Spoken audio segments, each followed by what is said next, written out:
Hey y'all, we are gonna just pretend like it's Monday, okay? So I'm so sorry I'm late to the Zeta Confidential party, guys.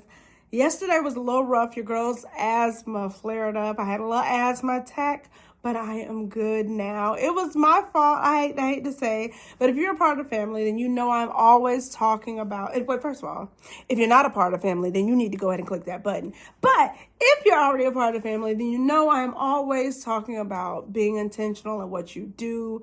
And so I called myself doing that yesterday, guys. I really did. I was walking in my truth, as Oprah says. I was really doing my work, okay? No, but seriously, last week I was taken aback by the death of Migos rappers Takeoff, Aaron Carter, and then a death of a classmate. It really just got me thinking about my mortality, relationships, as we talk about friendships on the blog this week. It just had me thinking about all these things and how I move. And so, of course, you start with home. And so in starting with home, I called myself, okay, being, again, intentional.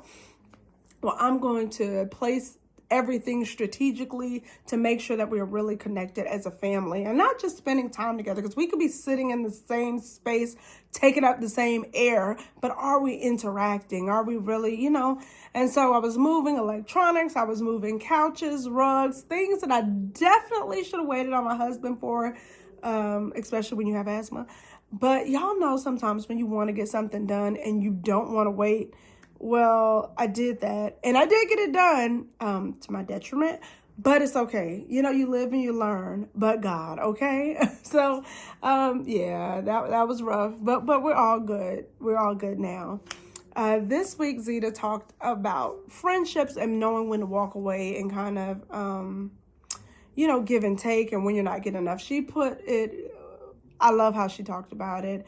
I know I said it all the time, but I really did love how she talked about it, okay? I really did. So if you have not checked out zcnation.com, then you already know where to go.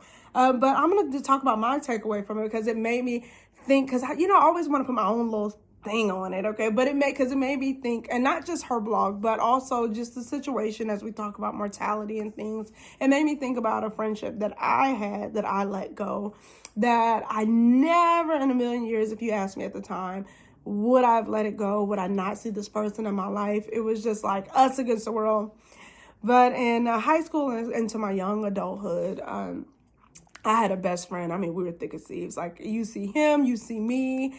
We were probably like, I guess, you're teenagers. So the corniest teen flick that you can think of, and you think about a boy and a girl climbing through the window, like we were the Dawson and Joey, the Corey and Topanga, whatever. Like we were that, but without the romance. Like we were so just intertwined and had that kind of care, fun with each other, again, like without the romance. And I seriously mean that, like not to downplay anything, but it was genuinely just, it wasn't that. And I mean, if it ever was for him, then he never, told me that. So it was like that. And for years it was okay. And he would have girlfriends in between. He was a very hopeless romantic, but all the girlfriends that he had, they knew our friendship. They seemed comfortable with it and okay. And, we all became friends. We all hung out. Again, young and stupid, but whatever. And the guy I was with for years at that time, Lord, but that's all in the story.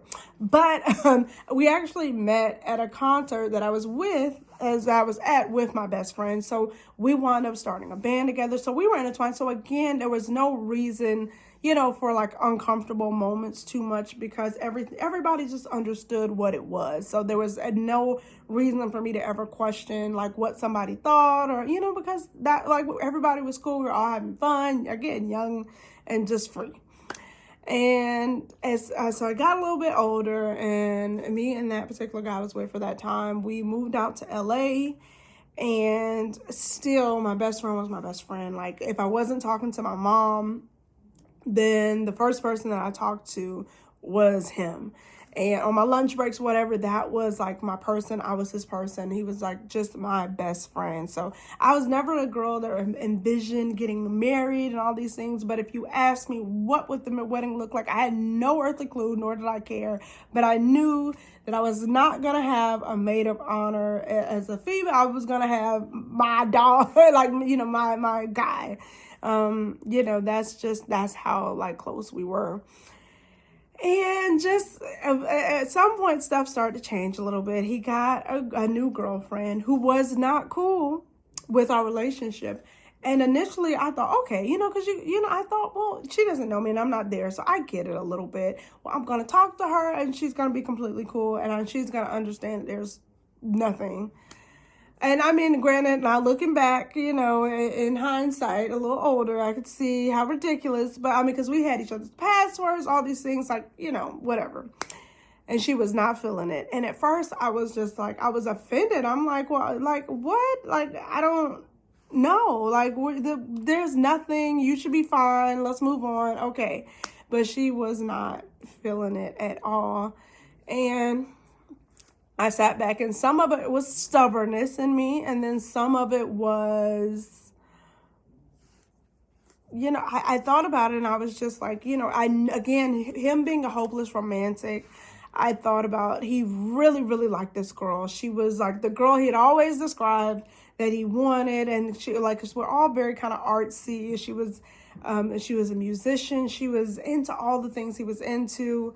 And so I stepped back and I thought, and I didn't do it the best way that I could have. So I say this like it was this all like mature. It was not necessarily. I just abruptly like ghosted him. But a part of me did think that I was happy for him. And I knew that was something in somebody that he really wanted. And I realized that I was never going to give him that. Like romantically, that just was not for us. And nor that, we didn't want to explore, like, whatever. So, I was like, okay, well, he deserves to be happy. And if this is somebody that makes him happy, then caring enough to step away. So I say all that to say, like, they stayed together for years. And the guy that I went out to California with, I am no longer, that's not who I married. Let's just say that, okay? But, as time went on, I met my husband, we got married, had kids, and as it would be, him and the girl are no longer together, but they lasted for many years. Not that long, because I told y'all I'm 20, right? Okay. But he got into a really bad car accident a couple of years ago. And I just remember, so I got the call. And one of our mutual friends was just like, are you sitting down? And I'm just like, yeah, what's up? And she sends me a picture of the car and she's like, such and such was in an accident. We need to, they don't know how, it's really bad. And I just was like, it made me in that moment question everything. You start thinking, well, oh my God, like, what if he doesn't make it? Because the car looked awful. And it just automatically, I got to rush to get to him. Like, because what if he doesn't make it? Like, well, was I right to step away from my friend? Because I have never had a relationship with, like, on a friendship level, like with somebody like this.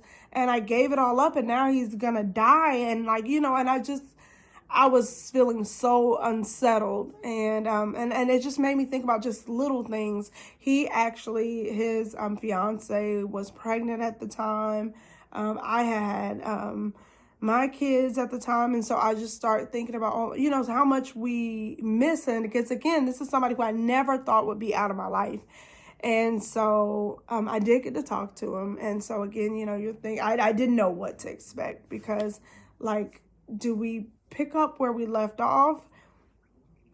I didn't know. I felt uneasy. And what it did was it gave me the closure. And I know that may sound so weird because it's just like your best friend and you went, all this time, this special relationship, this special bond. But it was literally and it wasn't like we talked about or had some long in-depth conversation, but it was just like happy to see each other, happy to be able to catch up. But also it was just, nothing had to be explained. It was understood.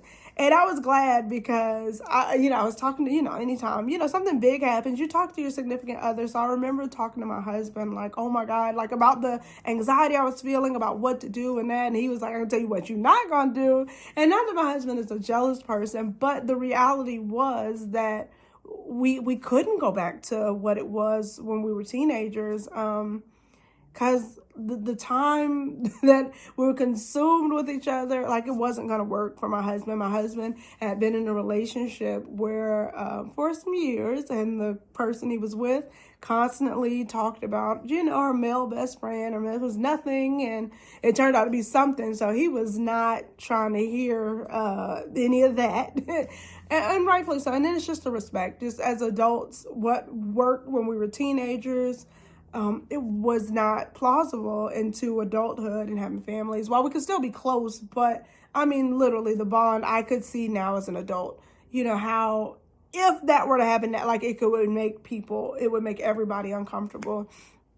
But while we still do check in online here and there on our social media platforms and text every once in a while, there was that closure that was just like, okay, I needed that. But in walking away and looking at it, it wasn't so ugly as I'm not giving you what you need and you're not giving me what I need, or just, cut the friendship. It was like, you were what I needed during that time, and you gave me so much. And I felt like it was, he felt like it was, that it was a reciprocal care and love, and the memories that we have are unmatched. I will take things to my grave about him, and he better take stuff to his grave about me, or he gonna meet his maker a little early. But sometimes there can be a beauty in just remembering, even though sometimes stuff does have to come to an end. Because I know, again, like when people are always talking about people being there for seasons, and a lot of times there is an undertone of shade in that. Not always, but sometimes. And in this particular moment, as I was thinking about mortality all week and relationships and things, I just thought about that relationship. And there was one of the relationships that I didn't think of, like, oh my God, I need to be okay with this.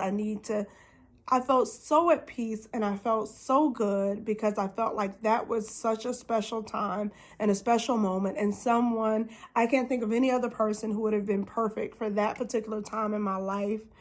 And I'm so grateful for that relationship. I'm grateful for that friendship. So as we think about friendships and relationships, definitely, y'all, walk away. Your peace is always of the most importance. But also, if you do have to walk away or leave something just because it's not working anymore, and just realistically, sometimes stuff just can't work, that's okay too. But just cherish the good. Tomorrow, I know we keep going with these cliches, but tomorrow really, really is not promised. So wherever you want to be in your relationships, whether you're ready to walk away, whether you're ready to mend, just make sure you've reflected and thought about it, and make sure you're where you want to be. Let me know what you guys think. I hope you like my story, because it's some stories. So I'm going to tell some stories of our stories, because we got a whole bunch of foolishness that I might be ashamed to say, but I'm going to share with y'all because y'all family. So if you have not subscribed to the channel, make sure you're subscribed. I cannot wait to talk to you guys real soon. And for those finally wondering, your girl finally, in all my craziness and my intentions and my asthma attack and all that, your girl got her stuff done in the basement. So I can't wait to share it with you guys. It's coming. We're doing stuff. We're there. And so I hope we're encouraging each other, continuing to walk in positivity. And I will see you guys real soon. Peace, love, many blessings.